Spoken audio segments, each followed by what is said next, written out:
সুখবর, নবম pay scale আগামী ৬ মাসেই সরকারি চাকরিজীবীদের। আসসালামু আলাইকুম সম্মানিত ভিউয়ার্স, যারা সরকারি চাকরিজীবী কর্মকর্তা কর্মজীবী রয়েছেন, তো আপনারা যারা আপনাদের নবম জাতীয় পে স্কেল সম্পর্কে জানতে চেয়েছিলেন, কবে দেওয়া হবে নবম পে স্কেল, নবম পে স্কেল নিয়ে সরকার কোনো কাজ করতেছে কিনা, বা নবম পে স্কেল নিয়ে কোনো নোটিশ দেওয়া হয়েছে কিনা, তো আজকের এই ভিডিওর মাধ্যমে আমরা আপনাদেরকে এই সম্পর্কে গুরুত্বপূর্ণ যে তথ্যগুলি রয়েছে বিস্তারিতভাবে দেখিয়ে দিব। তার জন্য অবশ্যই ভিডিওটি সম্পূর্ণ দেখার চেষ্টা করবেন, তাহলে সম্পূর্ণ বুঝতে পারবেন। ভিউয়ার্স, আমরা কথা না বাড়িয়ে মূল আলোচনায় চলে যাব। তো আমরা ইতিমধ্যে বিষয়টি অবগত রয়েছে এবং জেনেছি, আমরা জনপ্রশাসন মন্ত্রণালয়ের বিভিন্ন নির্দেশ অনুসারে আমরা সর্বশেষ যে তথ্যটি পেয়েছি এবং বিভিন্ন গণমাধ্যমগুলি যে তথ্যটি দিয়েছে আমরা সেটি দেখে নেব।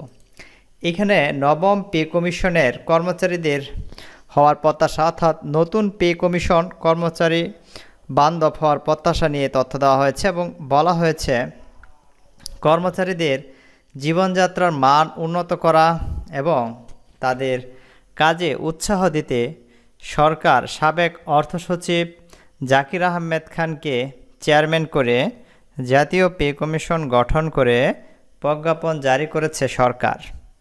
সরকারের জারি করা প্রজ্ঞাপনে নতুন পে কমিশনকে ৬ মাসের মধ্যে প্রতিবেদন জমা দিতে বলা হয়েছে। এটিকে ঘিরে কর্মচারীদের মাঝে ব্যাপক উৎসাহ ও প্রত্যাশা তৈরি হয়েছে। তাদের বিশ্বাস, কমিশন তাদের চাহিদা ও আকাঙ্ক্ষার প্রতিফলন ঘটাবে, একটি বাস্তবসম্মত বেতন কাঠামো ও সুযোগ সুনিশ্চিত করবে। একাধিক সরকারি কর্মচারী আলাপকালে এমন প্রত্যাশায় বক্তব্য করেছেন। বর্তমান সরকারি কর্মকর্তা ২০১৫ সালে পে স্কেল অনুযায়ী বেতন ভাতা পাচ্ছেন। গত ২৪শে জুলাই অন্তর্বর্তী সরকারের উপদেষ্টা পরিষদের সভায় সরকারি কর্মচারীদের জন্য নতুন পে কমিশন গঠনের সিদ্ধান্ত হয়। দেশে দীর্ঘদিন ধরে চলা উচ্চ মূল্যস্ফীতির কারণে মানুষের প্রকৃত আয় কমে যাওয়ায় নতুন বেতন কাঠামো নির্ধারণের জন্য এই পে কমিশন গঠন করা হয়েছে। এটি সরকারি কর্মচারীদের জন্য নবম পে কমিশন। সচিবালয়ের বিভিন্ন মন্ত্রণালয়ে কর্মরত একাধিক কর্মচারীর সঙ্গে আলাপকালে জানা গেছে, নতুন পে কমিশনের কাছে সরকারি কর্মচারীদের প্রত্যাশা হচ্ছে দ্রব্যমূল্যের সঙ্গে সঙ্গতি রেখে বেতন ভাতা বৃদ্ধি, বিশেষ করে নিম্ন গ্রেডের কর্মচারীদের জন্য এটি তাদের প্রথম চাওয়া। এছাড়াও চিকিৎসা ভাতা, আবাসন ভাতা, পরিবহন ভাতা ইত্যাদি ২০১৫ সালে অষ্টম পে স্কেল জারির পর পুনর্নির্ধারণ করা হয়নি। এগুলি বাড়ানো এখন সময়ের দাবি বলে মনে করেন তারা। পে কমিশনে কারা আছেন? অর্থ মন্ত্রণালয় সূত্রে জানা গেছে, ২৭শে জুলাই ২২ সদস্যের পে কমিশন গঠন করে প্রজ্ঞাপন জারি করে অর্থ মন্ত্রণালয়। সরকারি, আধা সরকারি, স্বায়ত্তশাসিত প্রতিষ্ঠান, রাষ্ট্রায়ত্ত ব্যাংক, অর্থ লগ্নি প্রতিষ্ঠান, সরকারি মঞ্জুরিপ্রাপ্ত বিশ্ববিদ্যালয় এবং রাষ্ট্রায়ত্ত শিক্ষা প্রতিষ্ঠানের কর্মরত কর্মকর্তা কর্মচারীদের জন্য নতুন বেতন কাঠামো নির্ধারণ ২২ সদস্যের পে কমিশন গঠন করেছে সরকার। কমিশনের প্রথম সভা অনুষ্ঠিত হওয়ার তারিখ থেকে ৬ মাসের মধ্যে সরকারের কাছে এই সুপারিশমালা জমা দিতে হবে। এছাড়াও কমিশন বিদ্যমান বেতন ভাতা ও অন্যান্য সুবিধা পর্যালোচনা করে সুপারিশমালা জমা দেবে। প্রজ্ঞাপনে বলা হয়েছে, সরকারি চাকরির আইন ২০১৮ এর ধারা ১৫ এর দেওয়া ক্ষমতা বলে জাতীয় বেতন স্কেলের আওতায়ভুক্ত প্রজাতন্ত্রের সব শ্রেণীর কর্মকর্তা কর্মচারীদের জন্য জাতীয় বেতন কমিশন ২০২৫ গঠন করা হয়েছে। সাবেক অর্থ সচিব জাকির আহমেদ খানকে সভাপতিত্ব করে ৩ সদস্যের কমিশনের পূর্ণকালীন সদস্য করা হয়েছে সাবেক সচিব ডক্টর মোহাম্মদ আলী খান এবং সাবেক হিসাব মহানিয়ন্ত্রক মোহাম্মদ মুসলেম উদ্দিন এবং সাবেক রাষ্ট্রদূত ফজলুল করিমকে। 18 সদস্যের কমিশনের খণ্ডকালীন সদস্য হলেন সাবেক মহাহিসাব নিরীক্ষণ ও নিয়ন্ত্রক আহমেদ আতর হাকিম, সাবেক সরকারি কর্মকর্তা ডক্টর মোহাম্মদ জাহিদ হোসেন, সাবেক সচিব ডক্টর জিশান আর Arafunnesa, major general AIM Mostafa Reza Noor, Bangladesh ব্যাংকের ডেপুটি গভর্নর মোহাম্মদ হাবিবুর রহমান, সাবেক গ্রেড 1 কর্মকর্তা মিজু তহমিনা বেগম এবং ঢাকা বিশ্ববিদ্যালয়ের অ্যাকাউন্ট বিভাগের চেয়ারম্যান অধ্যাপক মোহাম্মদ মাকসুদুর রহমান সরকার, বাংলাদেশ কৃষি বিশ্ববিদ্যালয়ের অ্যানিম্যাল ব্রিডিং অ্যান্ড জেনারেল বিভাগের প্রফেসর ডক্টর মোহাম্মদ শামসুল আলম বুইয়া, বাংলাদেশ প্রকৌশলী বিশ্ববিদ্যালয় বুয়েট ইন্ডাস্ট্রির অ্যান্ড প্রোডাকশন ইঞ্জিনিয়ারিং বিভাগের professor doctor AK Masud, Bangladesh medical বিশ্ববিদ্যালয়ের ইন্টারনাল মেডিসিন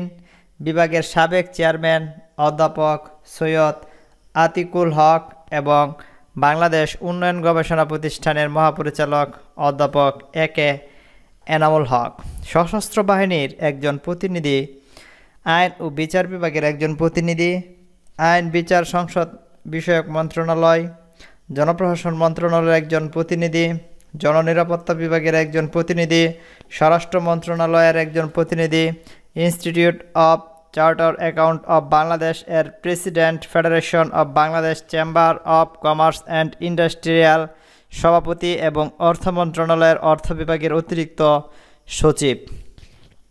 প্রজ্ঞাপনে বলা হয়, কমিশন সদস্য সচিব হিসেবে দায়িত্ব পালন করবেন সরকারের একজন সচিব অথবা অতিরিক্ত সচিব, যিনি জনপ্রশাসন মন্ত্রণালয় থেকে নিয়োগপ্রাপ্ত হবেন।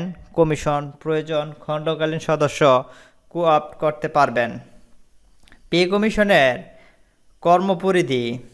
প্রজ্ঞাপনে কমিশনের কার্যপরিধিতে বলা হয়েছে, সরকার, সরকারি, আধা সরকারি, স্বায়ত্তশাসিত প্রতিষ্ঠান, রাষ্ট্রায়ত্ত ব্যাংক, অর্থলগ্ন প্রতিষ্ঠান, সরকার মঞ্জুরিপ্রাপ্ত বিশ্ববিদ্যালয় এবং রাষ্ট্রায়ত্ত শিল্প প্রতিষ্ঠানের কর্মকর্তা কর্মচারীদের জন্য বিদ্যমান বেতন ভাতা ও অন্যান্য সুবিধা পর্যালোচনা করে কমিশনে কী কী বিষয়ে সুপারিশ করেছে তা প্রজ্ঞাপনে নির্ধারণ করে দেওয়া হয়েছে।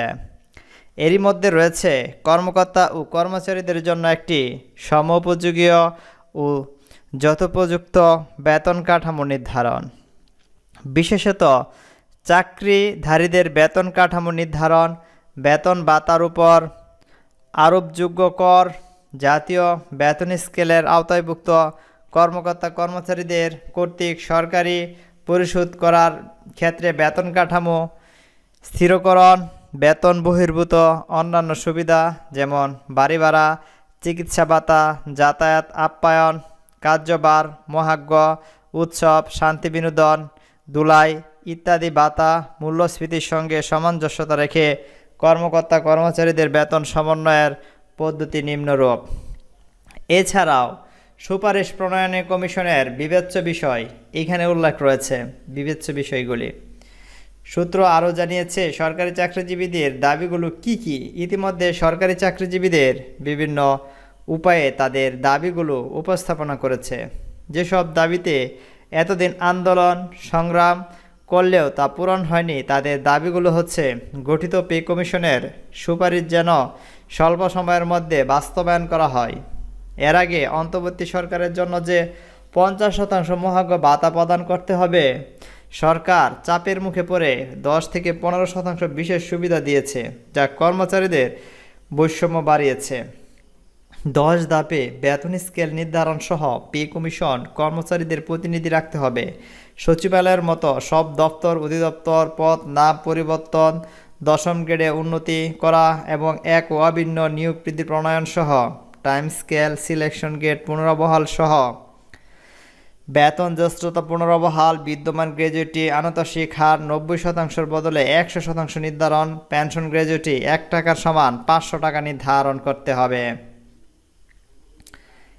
কমিশনের চেয়ারম্যানের যে বক্তব্য, নতুন pay commission chairman Zakir Ahmed Khan বলেন, সবেমাত্র দায়িত্ব পেলাম, সবাই মিলে পূর্ণাঙ্গ কমিশনের বৈঠক করে প্রজ্ঞাপন অনুযায়ী কাজ শুরু করব। অবশ্যই আমরা ভালো কিছু চেষ্টা করব। এদিক থেকে আমরা বিষয়টি নিশ্চিত হয়েছি জনপ্রশাসন মন্ত্রণালয় সূত্রে এবং বাংলাদেশের নামি দামি ডিপার্টমেন্টগুলো থেকে ইতিমধ্যে নতুন পে কমিশন গঠনের জন্য দায়িত্ব দেওয়া হয়েছে। আশা করতেছি সরকার সরকারি চাকরিজীবী কর্মকর্তা কর্মজীবীদের জন্য অবিলম্বে নতুন পে কমিশন ঘোষণা করবে, যেটি সরকারি চাকরিজীবীদের জন্য অত্যন্ত গুরুত্বপূর্ণ একটি বার্তা এবং তাদের জন্য সুখবর। কাজেই আমরা প্রত্যাশা করতেছি বাংলাদেশ সরকারের অন্তর্বর্তী সরকার এখানে নতুন পে কমিশন গঠন করে দিয়েছে। সামনেই নবম জাতীয় পে স্কেল ঘোষণা করা হবে বলে আমরা আশাবাদী। কাজেই আমরা দাবি রাখতেছি আগামী 6 মাসের মধ্যে নির্বাচনের আগেই যত দ্রুত সম্ভব নবম জাতীয় পে স্কেল প্রকাশ করতে হবে। বিশেষ করে আমরা যারা নিম্ন গ্রেডের সরকারি চাকরিজীবী কর্মকর্তা কর্মজীবী রয়েছি তাদের জন্য নবম জাতীয় পে স্কেলটি অত্যন্ত গুরুত্বপূর্ণ।